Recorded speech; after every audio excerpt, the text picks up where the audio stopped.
Hey guys, it's Ryan here with HobbiesofaMan once again, and today we're doing another manga first impressions review. Today we're looking at Lust Geass by Osamu Takahashi. This is published by Yen Press, as you guys can see right there, and this is of course an adult title. This is a explicit content warning that it has printed onto the book, and in the back it says it's a mature book, and that's definitely true. So this is a slice of life, smutty supernatural story. You could almost call it like a urban fantasy or a magical realism story, where the magic is so low and so small that it really doesn't make too much of a difference, but it is the inciting incident behind the plot line, right? And it does not have an adaptation as far as I know. I doubt this would be allowed to be an anime, at least not one that is published outside of Japan, right? Although, if there is like a hentai anime publisher, right, that works on stuff that is very much like this, I could see this becoming a thing. I'm not really sure. It's basically like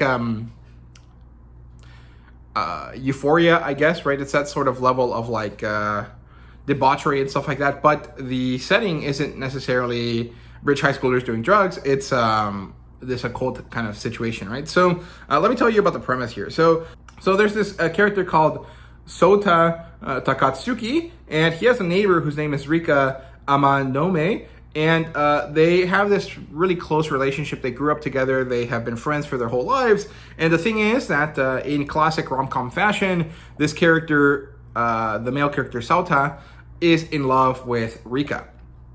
And he can't tell her because he thinks it's going to ruin his friendship. But he's really trying his best to find a way to do so because he really wants to date her, right? And so as her birthday is coming up on March 5th, I think, he decides to go look for a present for her. And as he's doing this, he finds an ancient, decrepit-looking bookstore. He steps in, he finds this woman that works there that talks to him about stuff, and she recommends a book for him. And this book is this occult, nasty, old-looking tome, and when he grabs it, and he opens it, he can read a portion of it. And so he reads the portion out loud, and it turns out that it's the beginning of a ritual of some sort. And the ritual is basically a contract with a devil to give him his dream, right? Or his strongest desire.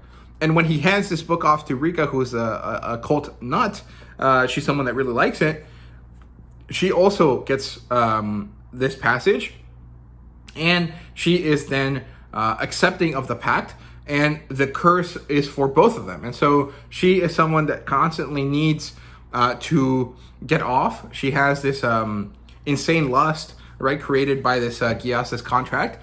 And Saota is the only one that she wants to help her with the issue, right? And so these two characters are kind of getting into these debauched situations, and it's initially kind of cool for Saota, but as he goes through it, he realizes, oh, she doesn't really like me. She's just using me for sexual gratification, which is a really interesting concept. I feel like most of the time when you have stories that deal with this sort of stuff, it's usually the female character that has these feelings, but in this case, it's a male character.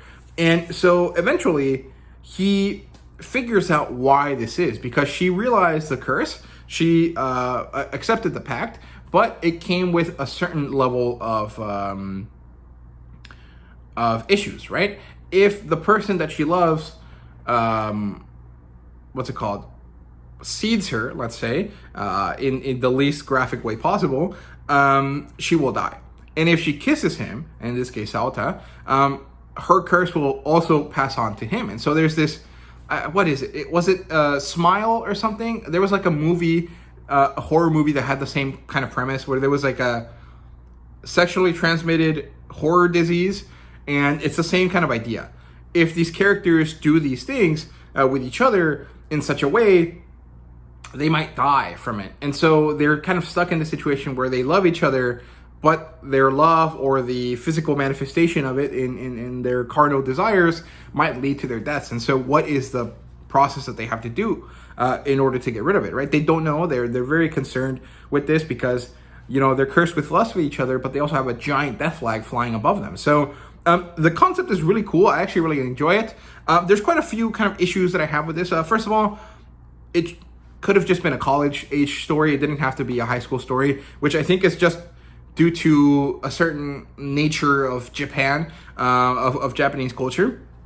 My understanding of Japan is that high school is kind of the only time in a Japanese person's life when they're like very free, because college is not really the same as it is here in the States. I think that most of the time Americans can think of college as their most free time, right? Like the moment in their life when they are adults and they're free to do whatever they want, and then after college they become more kind of like square, right, in their life.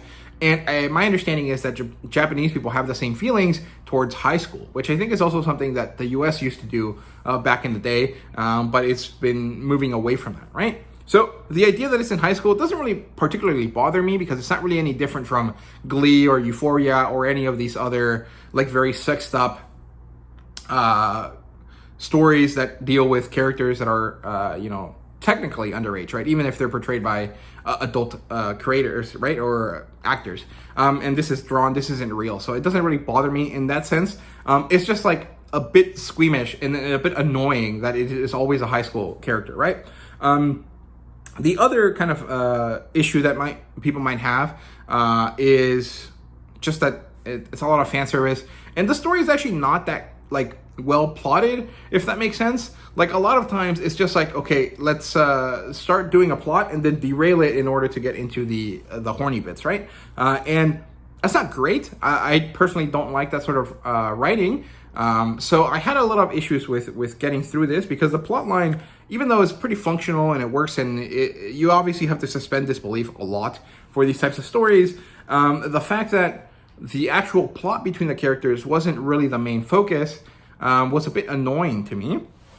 There is a positive though, and that's the artwork is fantastic here. Like, it looks great in all senses, right? When they're doing smutty stuff, it looks good. When they're doing normal stuff, it looks good. When it's comedic and they're going with these little chibi characters like that, it looks good. Like, the artwork is phenomenal. It's very well done.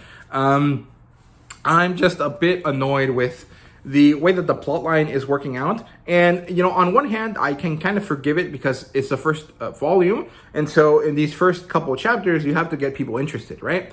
And so this might change and normalize over time in the story. And I have 2 more volumes to figure it out. So I will read through all 3 of them this month and then decide if I like the story or not by the end of it, and then get rid of these books if I don't by the end of the first quarter of the year, at the end of March. But as of right now, I'm not necessarily sure I love this story. I would give it like a 5 out of 10, right? Or a 6 out of 10, because there is like a lot of enjoyment in terms of the artwork and the kind of like smutty bits, but the plotline is not good enough to keep me entertained beyond an initial like monkey brain reaction, right? So those are my thoughts on Las Geass. Let me know what you guys think if you've read it down below. And thank you guys very much for watching. See you guys later.